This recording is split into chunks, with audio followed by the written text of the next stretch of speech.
money like cashier. Get the money like a cashier.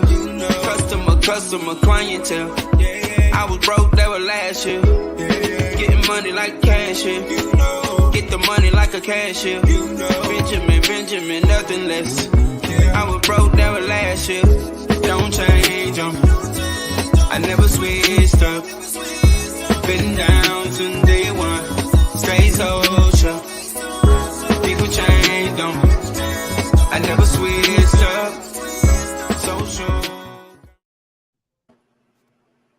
Hey, what's going on, everybody? Hey, welcome to another episode of Dope Black Thoughts Live. I like the new intro. Huh? Yeah. New intro's hot. Y'all like that? Yeah, I like that. Yeah, I it's hot in the streets. Hey, Yeah, good move. That's good us. move. How y'all doing? Hey, everybody. Look, big episode, man. Big episode. Introduce ourselves. They know us. They know us. I'm Kevin Cox. Yeah, y'all know us. Go ahead. I'm Mark Omar Shaw. Montgomery. Yeah, there y'all go. Sorry about that.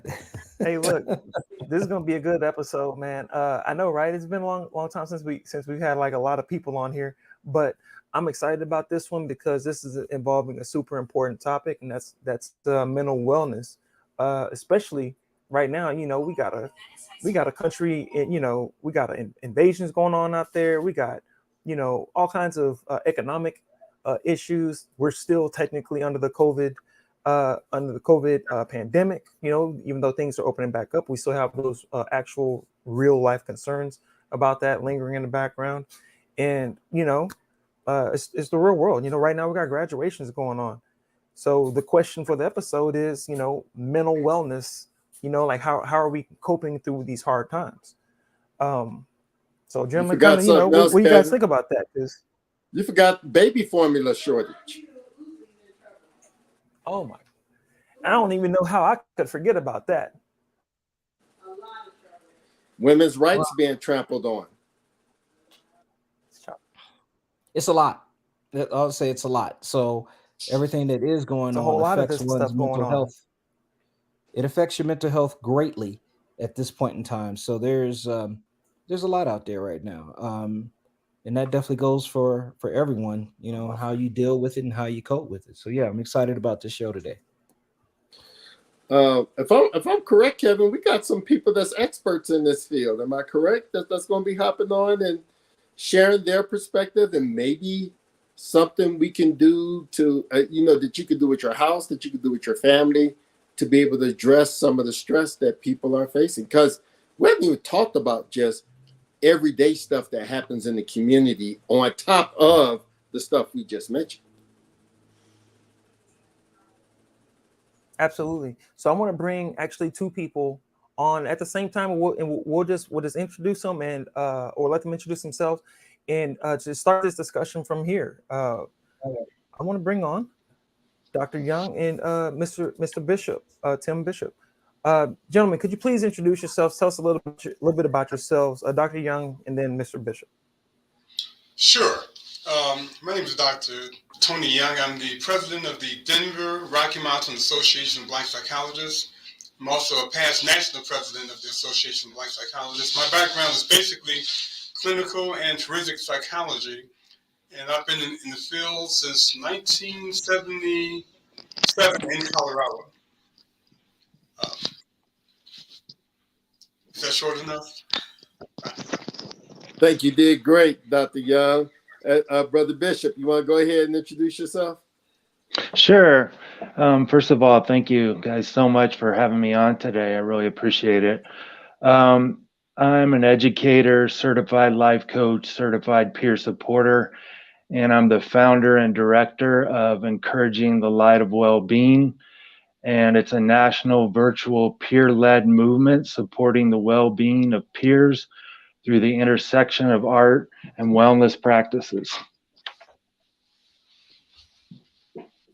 Well, definitely want to say thank you for those introductions.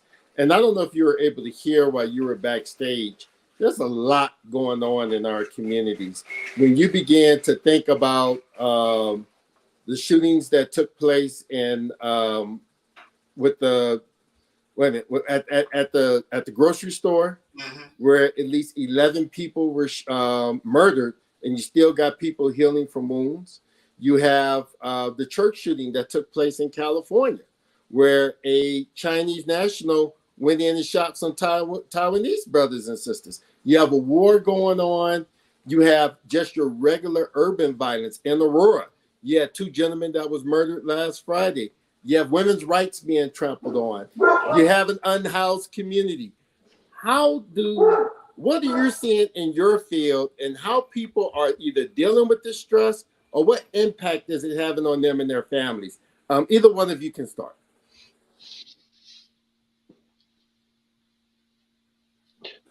You go right ahead. Okay, I'll begin. First and foremost, from my perspective, being a man of African descent, I can tell you that there's not been a day that our people have been in this country that we have not been terrorized. From the moment our ancestors were kidnapped and enslaved, we have been under constant siege, under constant terrorism.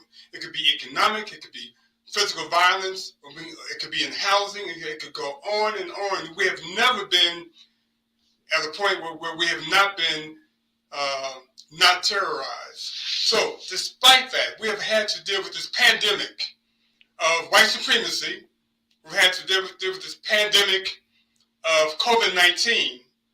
We have been under siege all along. It's just a matter of the fact that we have, as a people, we are a resilient people. Despite all that we've had to go through for these 500 years in this Western Hemisphere, we have always been able to beat the odds against the odds. That is our legacy. We have been traumatized, but yet trauma exists within our genes, but so does resilience. So the healing is also within us. So we've been able to cope with all of the pandemics, all of the horrors of dealing with this American nightmare as a people.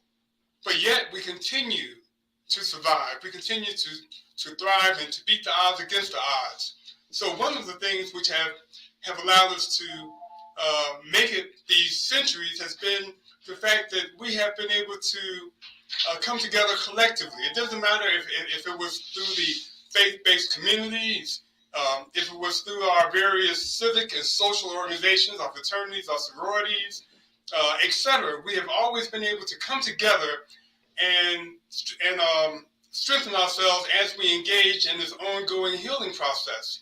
So we've been able to adapt to some of the most horrific circumstances. And now, on one hand, we just had other tragedies that happened over the weekend in Buffalo, certainly.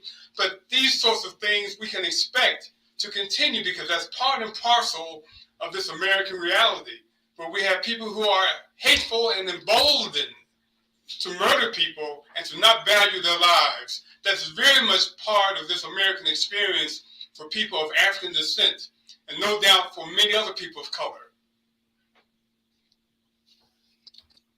Tim, you want to go ahead and pick up from there? Sure. Yeah, I just want to kind of bounce off what he was talking about, resiliency. That is such a huge part of mental wellness. And, you guys just outlined so many of the things that are going on right now, the challenges. And one thing that I learned about during the pandemic was the utilization of virtual platforms like we're doing here. And so I decided to start working on an organization where peers could come in and to virtual groups and support one another. And when I use the word peer, I'm talking about, especially in this context, someone that has lived experience with a mental health condition, a substance misuse condition, psychological trauma, suicide loss survivor, and or a suicide attempt survivor, which covers a huge part of the population, if you think about it. And so what I did, I started, I understand the power of art. And so I started kind of putting together these support groups that were either directly related to art or indirectly.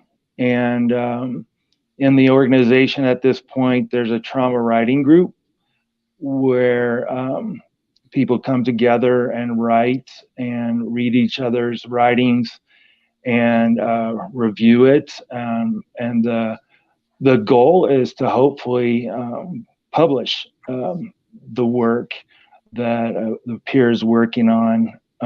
There's one called Tools for Mind Body Wholeness Group, and you do breath work there. There's a peer poetry writing group. There is Peer Supporting Peers group, which is kind of a general support group, if you will. And there's a suicide attempt and or distress survivors group and a creative writing group. So there's kind of a mix of different types of support groups. And, I've been working on the ideas going back to January a year ago. And I launched this initiative as a pilot program in September, and it's been going pretty well. And I can say that I have an excellent therapist, and this is not the goal whatsoever, but I would see her once a month. And since September, because I'm in all of these groups, I've seen her twice. And I see that the peer support is working, and I see that it is saving lives as well. So that's kind of what I would say, because in terms of resiliency, peer support can really help, can really work.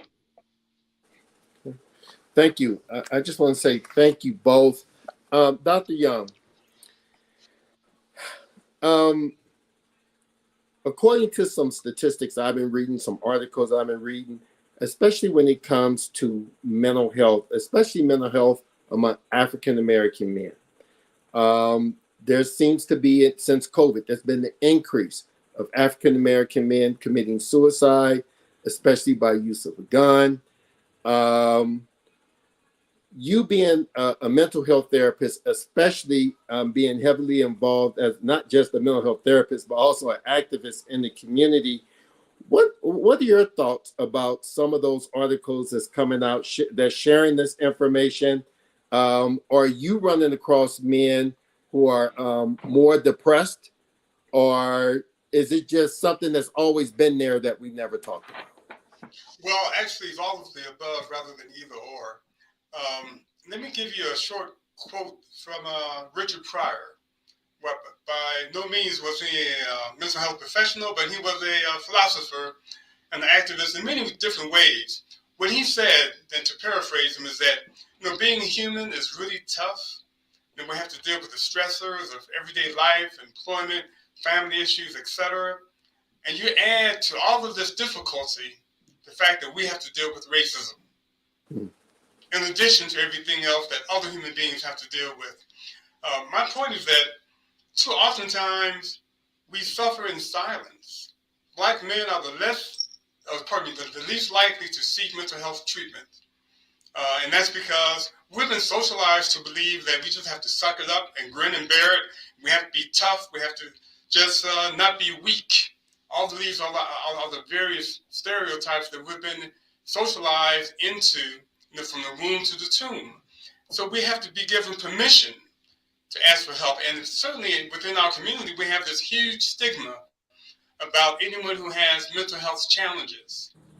some people call it mental illness. I would just say mental health challenges, because we know that the mental health or mental wellness exists on a continuum. You have people who are very adept. They're great at what they do. They can only get more better, as Spike Lee would say. Then on the other extreme, you have individuals who are psychotic. They're out of touch with reality. They are to the point of needing medication. And most of us exist somewhere within the middle of this continuum. And all depending upon what life stresses we have to deal with, we may vacillate between these two extremes. But once again, mental wellness exists on a continuum. So at any point in time, any of us can be at any point on that continuum. But within our community, we have the stigma about being weak or being seen as being crazy. No one wants to be seen as being odd or peculiar or weird. So we oftentimes don't even talk about the mental health challenges that we have. So we have to give ourselves permission to not only ask for help, but we have to be willing to support each other in that process. It's one thing to ask our good friend or our minister to help us out. And I think they can do a wonderful job at helping us make a phone call to make an appointment to see a mental health professional. They cannot counsel us. They cannot treat us, because that's not their expertise. And the example I give people is that if you break your leg, would you ask your best friend to set the bone, or your minister, or would you actually seek out a professional who can actually provide the type of help that you need? So mental health challenges are just the same. Sometimes we have to see a professional to get the help that we really need. And we have to be willing to help to destigmatize mental health within our community.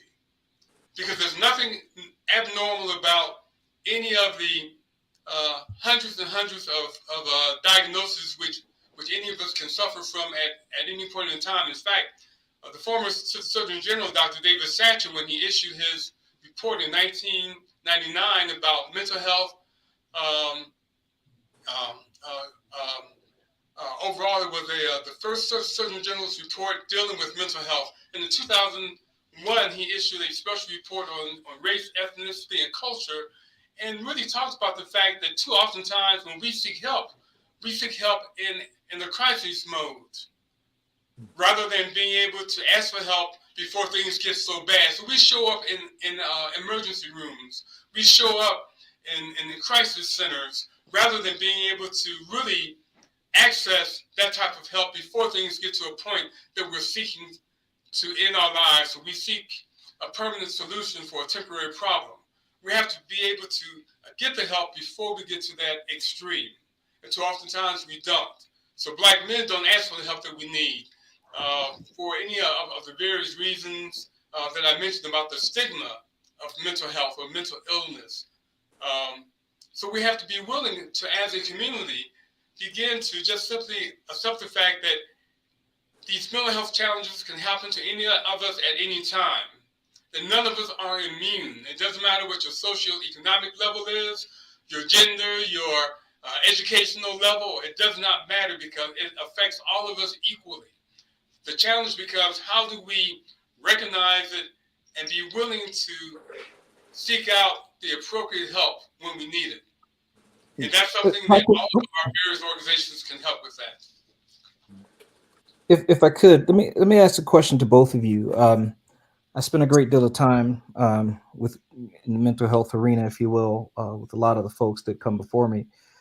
An interesting statistic I read about Black men in general is that I think it was about 26% of Black men, 18 to 44, I think it was, will seek out mental health treatment, which leaves a greater percentage that does not. But one of the factors that I read about some time ago that said the reason why Black men, in particular Black men, not Black women, but Black men don't seek out the help is because of certain factors, such as they prefer to see folks who are Black as mental health providers. And there's a lack of Black mental health providers. Yes. There's an implicit bias, I think, when you deal with someone who is not from the same racial makeup as you. Are there resources out there to find mental health providers who are Black? Yes, there are. In fact, you can contact the Association of Black Psychologists through our website, and we can get you in touch with any African American psychologist within your area. We also have various other resources, such as the Association of Black Social Workers, the Black Psychotherapists Association. So there are resources out there. But one of the other challenges that we have is that our graduate training programs in mental health, it could be psychology, it could be clinical social work, it could be counseling. There's a lack of appropriate and adequate curriculum that addresses cross-cultural issues in psychotherapy and in psychological testing. So we know that from the very beginning of these various graduate programs, they have continued to produce professionals who had no experience or training in working with African Americans or other people of color.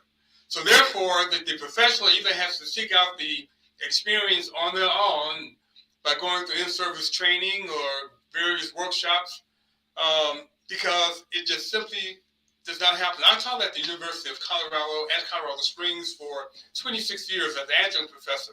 There was only one class dealing with cross-cultural issues in psychology, and that was the class that I taught.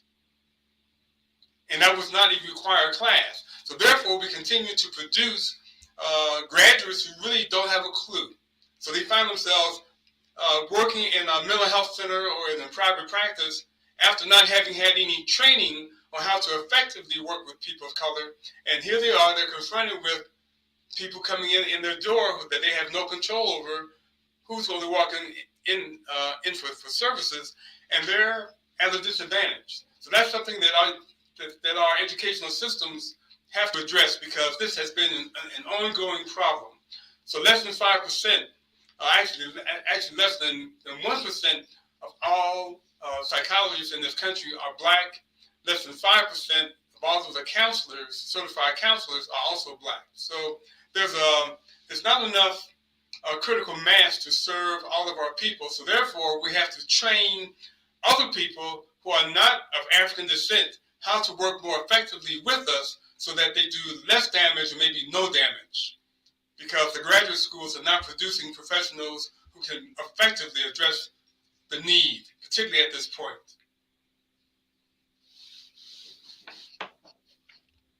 Yes, I agree. And,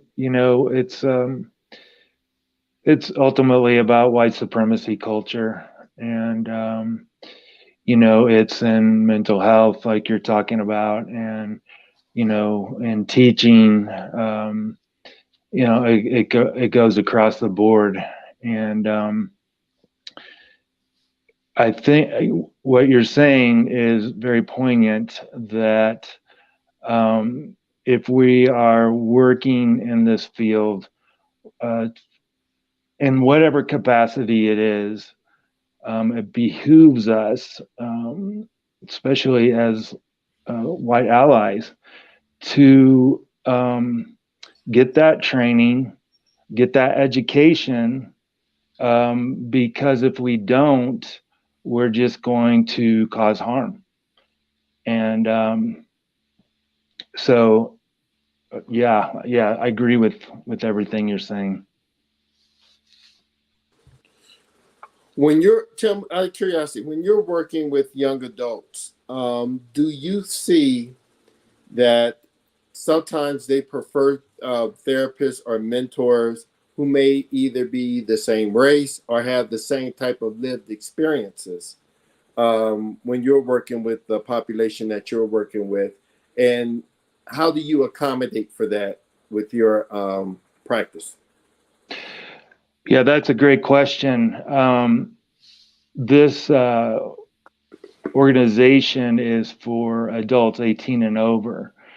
However, I used to teach in alternative ed for 13 years, and I am always concerned about the youth and the children, especially when we're talking about suicide. And I read, it was 2 years ago, I think it was, where the first time in history, Black children and Black youth are dying by suicide more than white children and white youth. And what I want to do is start as community outreach from this program, going back to what I used to do as a teacher a lot of times and tell my story to my classes, to tell it in other contexts that I've done it. But I really would like to, it's one thing for adults to tell their story to the kids. I mean, that just goes so far, but when kids can share their stories, and it's what you're talking about with students of color. I think it would be the best situation if they could talk to their peers about what's going on. And I would like to connect with some of the organizations out there at this point, but I don't have everything solidified right now, but I've been thinking a lot about it. And yes, to go back to your question in general, peers who are people of color want to connect with others like them for all the reasons that we're talking about, including racism. Dr. Young, I want to come back to you for a minute. And my question is something that has been coming up in a lot of different communities. Where when we had the shooting in Buffalo, where it was an 18-year-old white male, we won't even dive into all the research that's coming out now, even to where he was in a live chat during the shooting. But we'll deal with that in a minute. That same weekend, 2 African-American males were shot that Friday, and there was no outcry. Mm-hmm. Are we numb to urban violence and still in shock and awe when it comes to violence when it's white against black or black against white? Well, certainly. We live in a very racist society, and black lives are not valued. We have laws still on the books that devalue black lives. We can not just talk about the violence that happens physically, but economically and housing, and we can go on and on and on, because there's tons and tons of information that talk about how our country is so rooted in white supremacy that it does not value black lives, much less other people of color. So not only has that devaluing been so prevalent in the media, but as we see the lack of outrage about the murder of black people in grocery stores and just minding their own business, driving down the street, walking down the street, the outrage is not there so much because on one level, we have the devaluing of black lives, but also the fact that I think that our society has become numb to violence. I mean, think about all of the type of entertainment that people engage in. Violent sports, crime stories, violence on TV constantly, games, video games, which depict violence. So every place we look, there's a ton of violence that our kids are exposed to and adults. So we've been inundated with violent content. And as the old saying goes, you are what you eat. You're also what you ingest through your mind, through your eyes, through your ears. And our people have had an overabundance of negativity and violence. So when these things happen, we oftentimes, as a nation, we're not outraged because it happens so often. It happens in cyberspace. It happens in the social media. It happens on television. So we have to perhaps take a close look at how we are encouraging violence. And certainly with crimes against African Americans, that's been from the very beginning of this nation. So that's not anything new on one hand, but yet we find that there's not enough emphasis on talking about the type of communities that produce people that would go into a Tops grocery store and murder people. We have to really understand the culture and the communities that continue to produce police officers that kill Black women and Black children and Black men. We don't spend enough time really attempting to understand why that is so much part and parcel of how white people have been socialized. That's part of the problem. That's part of the solution as well. So we can get into victim analysis a lot, but we also have to take a look at what are the conditions that producing people that do these horrible things. And we have to eradicate that as well. Tim, separate question for you. Social media played a major role in this recent shooting in Buffalo. 18-year-old white male who was fascinated with, this culture of feeling like white America is shrinking, and that we have to preserve and protect white America. And part of that is eliminating people of color. In the work that you're doing, are you seeing probably people who are young, white, whether male or female, how they're wrestling with this type of information that's being infused through them through social media and some of the recent pop culture events, such as the insurrection that took place in Washington, D.C.? It's more than just events. It seems like there's a following for these beliefs, and almost to the point where it's becoming a lifestyle. Are you seeing more people come to you and talk about these issues? I would have to say no, but where I do see it is that I have a daughter who's a 20-year-old, and so she's been technological savvy for several years now, going through high school, and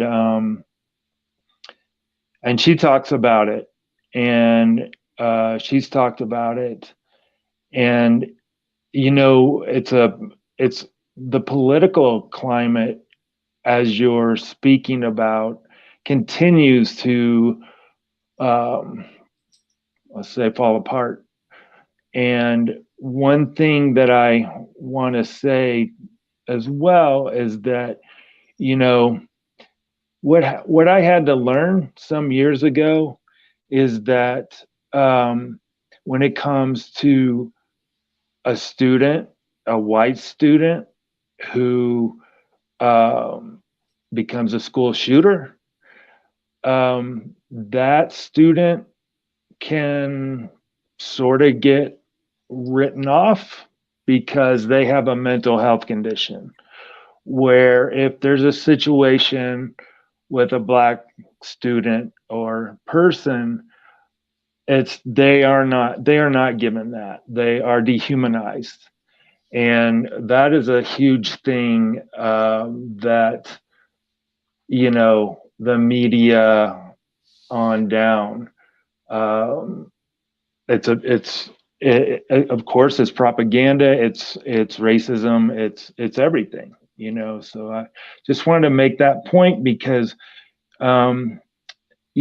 mental health challenges do affect people across the board, definitely. And when there's one of these extreme examples, then we see what it can get called. And if I could, so I'm about solutions, and I'm really about bullet points, if you will, that make it easily digestible for folks to pick up. And so to each of you, what would be your top 3 things that we need to do? We see what the problem is. We recognize the problem. What would be your top 3 things for us to do in order to begin to start to provide a solution to some of these issues. And in particular, Dr. Young, you talked about Black men needing permission. I would definitely like to hear what would the solutions be on how do Black men get permission so that they can get those mental health treatments. But if you each don't mind, what would be in your mind those top 3 things in terms of solutions that we can at least begin to start to do to combat these issues? Okay, well, certainly being able to come together and, as a community, begin to normalize mental wellness. We have to eradicate the stigmas. And what that means is that, once again, our various civic, social, fraternal organizations, our faith-based community can begin to engage in authentic conversations about the challenges that each and every one of us has had or within our families. And just to begin to wrap our minds and our arms around people who are suffering. Depression is the most common mental challenge that people have. All of us at some point in time or another have been depressed. Being able to say, there's nothing wrong with you, that's normal. All of us at some point have been angry or anxious, or maybe even engaged in substance use as a way of coping. And to say, there's other ways of really addressing the issues, so let's have a conversation. Let's figure out how we can collectively come together. In fact, the Association of Black Psychologists in cooperation with the Community Healing Network started emotional emancipation circles collectively about 6 years ago. In Denver and in Colorado, we have been doing these free support circles for African American men and women, where we come together and we talk about the lie of white supremacy and the various ways in which it has created the lives of Black inferiority and how that becomes manifested in some of our self-destructive behavior. And to really engage in the healing process, having some authentic conversations among us. And this is open to individuals who are of African descent, because it's about eradicating the lies of white superiority and the lies of Black inferiority, and once again addressing the various mental health concerns that emerge from those lies. So that's one effort, and the street is open to our community. Something else that we can do, the faith-based community have facilities which usually stay empty 3 to 4 days a week. What would happen if we actually begin to transform some of our faith-based community facilities, churches, into places where we can actually have these authentic discussions? We can engage in some healing conversations, not to engage people into the various religions that people espouse, but certainly the church and the Black family have been the only 2 institutions that we have had total control over. I will not include the HCBUs in that, because if you take a look at who's on their board of directors, they're not necessarily Black folks who are very wealthy, who have total control over those institutions. So the Black family and the Black church are the only 2 institutions that we've had total control over.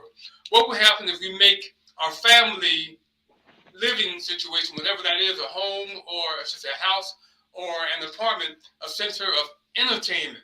We spend more time having conversations with our children about what's going on with them, not talking at them, but speaking with them, finding out what their concerns are, what we can do to really help them feel comfortable in being open about their concerns and what challenges they've had to confront. We need to spend, at least from my perspective, as much time in entertainment, watching the sports and all of the foolishness on TV, and equal time spending, being engaged in these authentic conversations and really teaching our children and ourselves about our history and culture, because we have such resilience that we can draw from. But the problem is that so many people have no clue about our history. I mean, we have a legacy, once again, of beating the odds against the odds. What would happen if we actually, once again, spend as much time with entertainment within our homes and our faith-based communities as we did, or should say, as we do with having fun, with the music and the sports and all of that stuff? I'm not against that. I'm just saying we've had an imbalance. We've not taken the time to collectively, within our homes and within our faith-based community, engage in activities which are helpful to our mental health and our mental well-being versus just simply being entertained. So those are a couple of things that I would say. And last, I would say that we have to be willing to engage in authentic conversations, not just among ourselves as people of African descent, but with those allies and accomplices who are not of African descent, so that we can really be bold enough and maybe emboldened even more so than those former Confederate states and people who have the mentality of the enslavers and the colonizers. Because right now they're very much emboldened thanks to our former president who just left office. They feel that they can say and do anything without consequences, so they operate with impunity.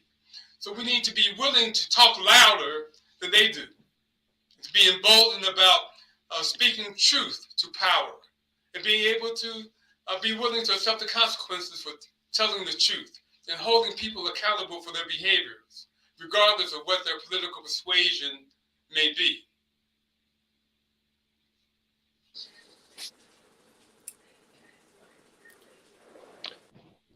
Yeah, I mean, I agree. You've got it all there. I guess the only thing that I would add along with that, in terms of peer support, I would talk about, and everything you were talking about, I think encompasses this, but empathy and compassion, and because those, those two things can go a long way. When we're talking about mental wellness and the the issues that we're having around mental health challenges. So I would just say that, actually, to add on. Adding on to Marcus, who was talking about solutions. And Marcus, I thank you for taking us through that transition. My question would be, how would you, for young kids and parents, what are some of the things they could do in their household to, one, begin to recognize if their kid are going through some mental health challenges? And then what are some things they can do in the house to address it? We got to also say that mental health costs money. It's not always included in your insurance. And some professionals take Medicare, some don't. It sometimes just getting through the door could be a nightmare. What can they do first? How can they recognize it? And two, what can they do in their own home? Okay. Well, certainly if children, and let's talk about those who are preteen. Typically, children are very honest about what they think and what they feel. In fact, they can be brutally honest. And parents have to be willing to perhaps have a support system themselves, such as parent effectiveness training programs or just discussions with the elders within the community to help them begin to feel more comfortable in having these conversations with their kids. One of the issues would be to have a set time every week, whereas you have a family meeting. It does not have to be a family meeting about a problem. It can just be open communication, like, how was your week? What's going on with you? What can we do together? Making time, setting time aside to really make that happen. I know with many families, it's hard to engage in these type of discussions around mealtime because of the work schedules and the extracurricular activities and all of the other demands that's going on. But as with couples, the same would be with children. You have to make time, a set time to begin that process. And out of this, you'll learn so much. It's not about talking at them, but engaging them, asking them what's going on with them. One of the chief complaints that children have had throughout forever has been that adults don't listen to them. We need to be willing to pay attention. That would be a start. But once again, as we talk about what families can do within the home, having time to actually engage in these discussions about the history, the culture, but also about things that they can do for fun that they agree upon doing. So being able to engage in that as well, having that balance is so important. But in terms of being able to access mental health treatment, oftentimes private practitioners, licensed professional counselors, psychologists, social workers, clinical social workers will provide a certain amount of services for free. But if you don't ask, you don't know that. There's a lot of granted services being provided. Mental health centers are paid by the state and federal governments to provide a certain amount of services to indigent populations. So we're paying taxes that takes care of those families that typically cannot afford it if they don't have health insurance that covers that. So there's ways of actually accessing a lot of these free services through the faith-based community, because oftentimes some of the churches will have wellness services, counseling services. But once again, if you don't inquire, you would not know that. Tim, what are your thoughts about some of the things we can do just in our own household to either begin to identify or just do things in the house to address what we may perceive as signs as mental illness when it comes to our kids and young adults? Yes. As I mentioned, I have a 20-year-old daughter, and it just wasn't that long ago when she was a teenager in high school. And we really stressed that dinner time, we needed to all sit down at dinner and talk about whatever, just and a lot of times some challenges would come up, and we would work through that way. But sometimes there would be situations that we would have to all sit down at the table when it wasn't dinner time and talk through whether that had to do with mental health challenges or otherwise. I think that we talk about coping skills a lot, and wellness practices, self-care. I think that the more we can teach or expose our kids and all of us and the family with things that are healthy to us, things that we like to do that help our mental health. You do that as parents, a lot of times the kids will pick up on it and understand that it's valuable. And I just think that a big thing is listen to your kid. We don't always have to ask a lot of questions all the time. Sometimes we just listen for them to say something, and listen if they want to open up and talk about whatever's on their mind or what they're going through. And as part of that support group in your home, then maybe you also have part of that support group as a trusted adult for your kid. A counselor, therapist, their friends, family friends. I'm just a big believer in, the wider your support group can be, the better off you can be. I mean, not everybody has a huge support group, and that's not what I'm saying, but to have other people that you can talk to that aren't necessarily your parents, I think is important.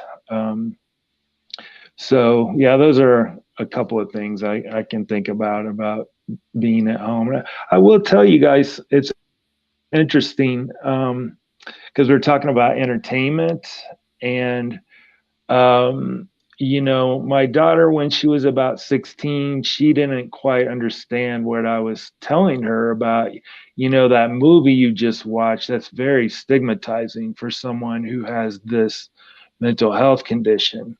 And she wasn't getting it. But the older she got and the more experience she has, we can talk about it and be able to deconstruct that stigma and, you know, kind of use that to turn around and not just get fed what you're seeing. So that's been a very interesting way that we have some conversations sometimes around mental health. And to add to that, oftentimes one of the issues that we have to confront is the whole issue of guilt and shame. There's a lot of guilt and shame around having any particular type of mental health challenge. So if we're willing to not just attentively listen, but to also be non-judgmental, because the last thing that a person needs to hear who's having a mental wellness challenge is how bad or how weak they are. Rather than that, perhaps saying, wow, you know, all of us have our challenges, and let's see what we can do to help with that. You know, rather than getting into being judgmental, because it's a shame that keep not only children but also adults from engaging in appropriate help-seeking behavior. We have to be willing to engage people in such a way that they'll be more likely to share with us what's going on without necessarily having to deal with the fear of being seen as weak or sick or crazy or inadequate. So we have to take that judgment out of our conversations. That can be a big step in helping people be willing to have these conversations. No, we got about 5 minutes. I want to do a quick round robin. Marcus, you look at this from a legal lens, then after that we'll start the round robin. What do you think are some things parents should be looking at or paying attention to, should be talking about at the dinner table, or those spur of the moment conversations as was talked about by Tim? Just, you know, hey, what do you think some parents should be looking for from a legal lens? Yeah, and that's really the key there. There's so many of our children who are still children who are entering into the criminal justice system. And in the state of Colorado, you can enter that system at the age of 14.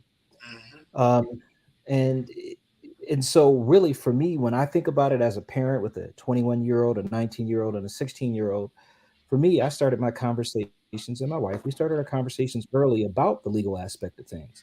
So when it came to walking down the street, when it came to police officers around you, we talked about those conversations at a young age.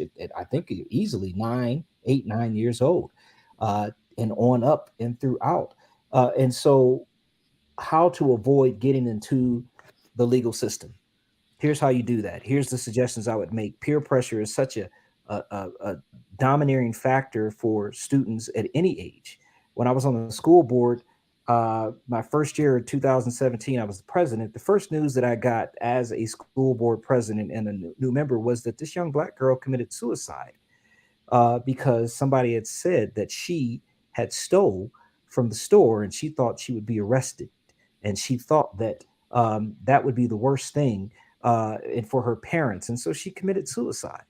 And so I think it's the job of the parent to have those conversations, number one, but also to take away the stigma that you're going to be, that I'm going as a parent, I'm going to, hard discipline you or whatnot. That was not, those conversations have to start early. She was 9 years old. They have to start early. And I think they have to be blunt. Kids these days are far smarter than they were when I was a kid or when you all were kids. So we can have those conversations from a legal standpoint early. I want to say thank you. And I'm going to thank our guests. And as we do our round robin, we have something that's very traditional here with Dope Black Thoughts. We'd like to conclude from our guests sharing a Dope Black Thought. But because we're in Mental Health Awareness Month, also, can you share how they can get in contact with you if people need services or want to follow up with this discussion? And then after that, share your dope Black thought. With that, we'll start with Tim. With me, do you say? Yes, Tim, we start Okay. with you. Yes. Okay. Well, to get in touch with me and find out more about my organization, you can just email me, and it is encouragelight565 @gmail. And you can call me at 720-380-6426. Okay, so just to clarify, you wanted me to share a final thought? A final thought. Is that good? Okay, all right. Yeah, well, I just want to say that I really, really appreciate you guys having me and having everybody here today. I'm learning a lot, taking notes here. And I just want to say that, I appreciate what everybody has said here, and I'm learning a lot, and I'm going to be expanding my organization based on some things we're talking about. I want to say thank you. Dr. Young, by the way, Dr. Young, I got to add a few things. I didn't say this in the introduction. Tim, first of all, I want to say thank you for your words. Thank you for being here with us today. And thank you for sharing how people can reach out to you. But Dr. Young has been a mentor and a friend of mine since I've been in the state of Colorado. And for those who know Dr. Young, he is a person that would definitely go out of his way to help you. Dr. Young, close us out. Okay, my contact information is DRAM. In fact, let's see. DRABPSI@gmail.com. That's the Denver Rocky Mountain Association of Black Psychologists. My best number to contact me for follow-up discussion is 719-337-6409. And my dope thought would be a West African proverb that goes like this. There's also spoken throughout Africa in various different ways, but the proverb is, I am because we are. Because we are, therefore I am. My point being that we are interdependent, we're interconnected through space and time, whether we want to be or not. We're on this planet together. We have to be willing to come together and mutually solve the challenges in front of us so that we can build, starting with, of course, our families, within our communities, and our nation. Because it's almost like being in a canoe. A lot of people have not seen canoes because we look at these large ships. But imagine yourself being in a canoe and you're handcuffed to a madman. And this person is trying to throw you overboard, but you're handcuffed. If he throws you overboard, you go overboard as well. So somehow or another, you'll have to calm this person down in some manner, even though they're totally irrational, to the point that both of you can survive in this boat together. And that represents our country and our planet. We have some people who certainly do not have our best interests at heart, but yet we're in the city, we're in this country, we're on this planet together. So we have to figure out how to coexist without destroying each other. I want to say thank you both for joining us today. We're about to wrap it up. I'm just going to say this for my sports fans out there, go Colorado Avalanche. And for the West Coast, go Golden State. Let's close it out. Thank you for joining us here today. Y'all have a good evening. Thank you. Y'all. Thank you.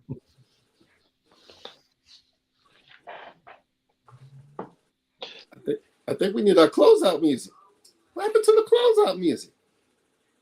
I'm sure you have some dope closeout music, right? I mean, we had the dope openings. I know we got some dope closeout. We got real good closeout music. What'd you say? We got good closeout music. A-D-D-I-C-T-E-G.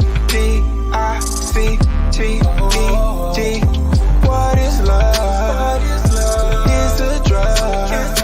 Later rotate, then hit back in it. Calling me an Uber just to hit back in it. Use the cash out like pay, I send it. Is it really worth the wait? I don't get it. Divide and gravitate.